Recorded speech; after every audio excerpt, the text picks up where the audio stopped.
Update. Am I the a-hole for not helping my sister and husband pay for their IVF treatment using my inheritance, despite having no immediate use for it? Original story. So, I am 25 female and my sister Ella is 31 female. My husband is Tom and her husband is John. Ella is bisexual, and our parents were religious AF. So when she brought home a girlfriend in high school, they kicked her out, and she never got an inheritance when our mom died. The both of us had cut contact with our parents, but I still decided to accept the money because I figured it's the one good thing to come out of our abusive life. So why not? The legal side of things were finalized a week ago. Ella and John came to see me while Tom was at work and told me they wanted to talk about something important. They said that they had exhausted all of their fertility money and didn't have enough to try IVF again. I could see where this was going, so I just said, "I'm sorry, Ella. I understand." I was thinking about this as well, and Tom thinks this is the right thing to do too. You should have half of the money. You deserve it. John tells me that's not what they wanted to talk about, but that they wanted all of the money. I'm a bit taken aback. Apparently, half won't be enough. I tell them that I was going to use my part, or if she didn't want to have all of it, for my daughter's college fund, and another fund for her to use for whatever she wishes during her teen years. I remind Ella that we always promised each other our children will be financially well off because we never had that growing up. Where I live, college is extremely expensive. So despite my daughter being only 3, Tom and I wanted to start this for her. I tell Ella and John all of this, and Ella's just very upset at this point.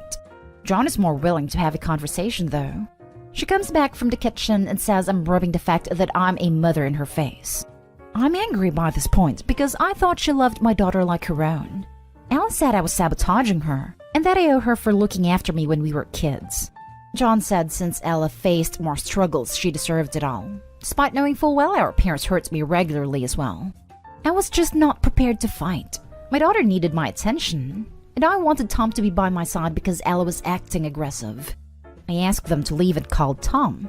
We discussed this again and agreed we should give them the money. Ella calls me and I pick up and she tells me she has to try again and that her relationship is rocky because they're frustrated that they can't have a kid. I told her I would not give her the entire amount and just hung up. I feel guilty about all of this now, but I don't know if I should. Maybe since I don't have an immediate use for the money, I should have given it to her? Am I an a-hole? Top comments before reading the update. You should have half of the money. You deserve it. John tells me that's not what they wanted to talk about, but that they wanted all of the money. What the heck? You offered an equal split and she went, "Nope, I want it all." It is trying to pull out every emotional manipulative tool in the book to get what she wants. Seems like she turned out more like her mother than she'd like to admit. You're not an a-hole, and you should just flat out tell her that if either her or John brings up wanting more than half ever again, they'll get nothing. IVF is crazy expensive too, and unfortunately it doesn't always work. OP, what would happen if you hypothetically give Ella the money and the IVF doesn't work? I still think you're not an a-hole, since she's entitled to half and you're entitled to yours as well. Legally, Ella's entitled to nothing, so this kind of foolishness is just something else. I missed the bit at the end where Ella's saying her and her husband's relationship is rocky and want to try again for that reason. OP did not give her the money. Children should never be used as a way to stabilize a rocky relationship. You have a point. Thank you for pointing that out. Not a hole. I think you were right and fair to offer to split the money with her, but in no way should she get all of it. This is the chance for you to ensure your child's future, and as her mother, it's only right for you to do so. Ella can look for alternate ways to become a mother that doesn't involve spending your part of the inheritance. Fertility problems are super unfortunate, but it doesn't give her the right to take your daughter's college money. I think some of her friends have suggested that in the past, but she has always wanted a biological child of her own, similar to a normal pregnancy. Thank you for your help. And now for the update. Hello. I apologize for the update being so late, almost a month. I got caught up with everything that was going on, but now that I have a moment, I thought I'd write this since a lot of you guys still want an update. I got a lot of helpful tips. I also understood that I was so not a hole. The relief I felt was huge, so thanks for helping me out. I didn't reach out to Ella or John like I initially planned, now that I knew I had nothing to apologize for. A few days after, though, John came over, alone, to my house and apologized for what Ella said. But I was dumb for thinking they would stop there because John asked me about the money again. They still felt like they deserved all the money. Luckily for me, I did not have to deal with all of this for the second time since Tom was home, and they talked. It ended with John threatening to sue and whatnot. Ella began posting the nastiest things on Facebook, and it was embarrassing to explain everything to my friends. I just felt like I had to cut off contact. They were being aggressive and just overall horrible to my family. I told Ella that I did not want to have contact with her anymore, and blocked them all. Ella showed up with John again though, this time asking for half of the money. Tom and I talked about this, and we decided not to give them anything. We offered it to them, even after the incident, and all they did was insult us. We're going to use it for our daughter's future. So, I know that's a sad update, but I got messages yesterday asking for one that I thought I'd still make a post. We talked to our lawyer and they can't really do anything legally, and they probably won't even try because they have no money. To clarify some things, some people mentioned how IVF is not that expensive, but Ella chose a very particular clinic. It's their second time doing this cycle, and so they decided to go for a more expensive option, though I don't know why, hence why they needed more than their half. At least this is what they told me. We had a poor childhood, but got a big inheritance because our parents were rich. They just didn't spend any money on us. A lot of you think setting up a teen fund for my daughter would spoil her, but it's not for anything she might want for fun. It's just an emergency fund that we wanted to set up so she could use it until she turns 18 in case of emergencies, or if she wants a car, or for traveling, and other things not related to college. I think by cutting them off you made the best and healthiest choice for your family.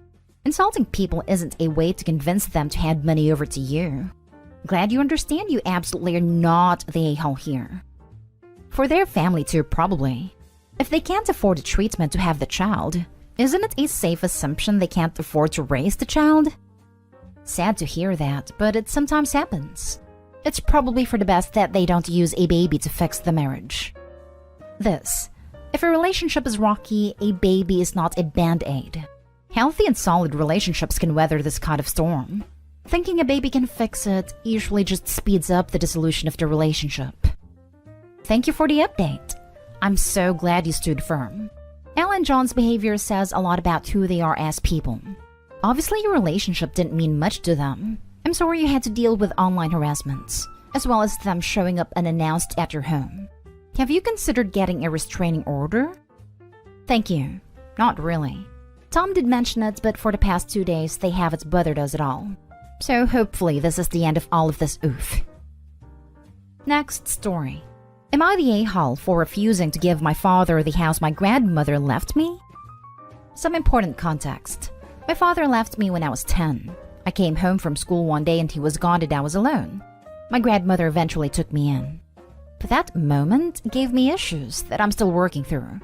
My grandmother passed away and was buried a couple of weeks ago, and I saw my father for the first time in 14 years at his mother's funeral. After the will was read, we learned that my grandmother left me her property. My father was furious. Apparently, he feels he has more rights to her property than I do because she was his mother. He's been harassing me to hand over the property to him and promising that when he dies, I can have it. I don't want to give him the property because if my grandmother wanted him to have it, she would have put it in her will. My father has been going around telling the family that I stole his mother's property right from under him, and I'm trying to punish him for leaving me. My family have been reaching out to tell me that even if he abandoned me, that I shouldn't forget the importance of filial piety, and how being good to my father even if he isn't good to me is what makes a good daughter. I don't think I'm doing anything wrong, but the comments and the suggestions are beginning to wear me down. Am I the a-hole? Now for the comments. You are not the a-hole. You owe your father nothing for walking out on you. Don't even engage with him. Block his number if you have to. If he attempts to confront you in person, walk away. Put all your relatives on blast and tell them that the matter has been decided, that you're keeping the house, and that you will block anyone who attempts to continue discussing the topic. A fire can burn without oxygen, so starve this issue of all its fuel. All of this. Did you plot at 10 years old to have your father move away while you weren't there, so that many years later after your grandmother's passing you might get given her house? No. I'm pretty sure that was not your plan. Your father is an AITA, and so are the family defending him. I agree to put them on blast, that you never asked for the house. But equally, why would you give what's yours to a man who left a literal child alone? 100% not the a-hole. Lock him and maybe also change the locks on the off chance he still has a key. Yes, change the locks. Protect yourself. Your grandmother left you the house. It's yours. Don't trust him to do what's right now. He's never done so before. Not the a-hole, 100%. Being good to my father even if he isn't good to me is what makes a good daughter. Why would you want to be a good daughter in these circumstances? It sounds like you hardly know him. Not the a-hole. Stay strong. And by the way, that is not what stealing is, unless you can steal from yourself. This argument also bugs me because, what about being a good granddaughter? This is clearly what Obi's grandmother wanted. Doesn't that logic make the father a bad son for going against his mother's wishes? Not the a-hole, 100%. Not the a-hole. Even if he had suggested that your grandmother disinherit your father for abandoning you, you would not be the a-hole. Your grandmother left her house to you because she wanted you to have it. End of story. Your father must have had little, if any, contact with your grandmother the past 14 years if she raised you, and you didn't see him again until the funeral. His choice to abandon his responsibility to you meant that she ended up taking over. There is zero chance of you inheriting the house when your father dies. If he doesn't sell it and squander the money, it'll be left to a love interest or be your buddy or something. Keep your house. The woman who parented you wanted you to have it. I'd be interested in knowing if in addition to OP keeping the house, they could report the abandonment to CPS and file for years of child support that erode. Last story is titled, Am I the a-hole for kicking my son-in-law out after he requested that I give my daughter more money than her younger sister due to circumstances? I'm a single father of two, Claire 25 female and Jess 19 female. Claire's husband and I have formal relationship, but frankly, neither me nor Jess like spending too much time with him. But we're very, very cordial. He came over and sat with me and Jess for coffee. We talked about weather, politics, and daily issues. Then he out of nowhere started talking about my assets. I felt a bit bothered discussing stuff like that, but I was happy to answer a few questions he had. I said I was planning on selling my 2 properties and use money for my upcoming surgery, and the rest will be split equally between my daughters beside the house as mentioned in my will. He talked about how unfair he thought it was that both sisters get equal inheritance, asking me to take under consideration the fact that both are at very different stages in life. For example, Claire has family to support and medical expenses, debts to cover and is a stay-at-home mom, while Jess is single, plans on being child-free, has a job already. Besides, Jess will probably waste money irresponsibly on greedy guys dates instead of an investment. Jess got uncomfortable, and I responded that Claire's circumstances won't change anything in my will, and decision is taken. He said, Jesus, you seem to enjoy blaming Claire for making a decision to start a family at a young age, don't you? Then went on about my grandchildren and my obligation towards them and their future. I said yes, those are my grandkids, but am I the one responsible for providing them? He tried to politely explain that I should help him and Claire out, and asked me to reconsider giving my Claire more than half while Jess gets less. I politely but firmly stated Jess deserves as much as her older sister gets since she's young and she needs help with college debt still. I asked him to respect my decision wanting my will to be executed the way I wanted, and that I don't want him to make such unnecessary fuss about it later. He just smug smiled and sarcastically said, I guess you'll just have to die and we'll see then. I was shocked, like was this a joke? I got upset and stood up and pointed at the door and told him I was having none of these half-polite, half-mean conversations anymore. I'd asked him to please leave. Jess asked me to take it easy, but it was already too late and the argument escalated. He said he was hurt by me kicking him out for just making a suggestion, and that I was holding in all this hate for him, and finally found an excuse to insult him. He told Claire about how I kicked him out for just pointing out that I'm not doing enough for my family. I get they're struggling, but I couldn't ignore how dismissive he was towards Jess acting like she doesn't have a life. We're known to be cordial, so to hear I kicked him out was a shock to my family. Legally, I got nothing to worry about, but morally, I don't think I handled this conflict the way I was supposed to. It sounds to me like you handled as well as possible. You practically threatened a challenge to your will. Poor Jess. He sounds like he'll be a nightmare down the line. not stay home. Opie, you better make sure your will is ironclad, because he will either challenge your will or bully Jess into giving him the money. If you have to put Jess's money into a trust that only pays out a certain amount every month. Not stay home. Trust funds for both daughters might be even better. You were right. I did need to reconsider my will, and have updated it accordingly. Half of my assets will go to Jess. The other half will go into a trust to be split equally among Claire's children, not to be accessed until they are 25 and living on their own with the exception of funds paid directly to an accredited college, university, or technical school. Further details include that if Jess should predecease me, her half of the inheritance will be donated to charity.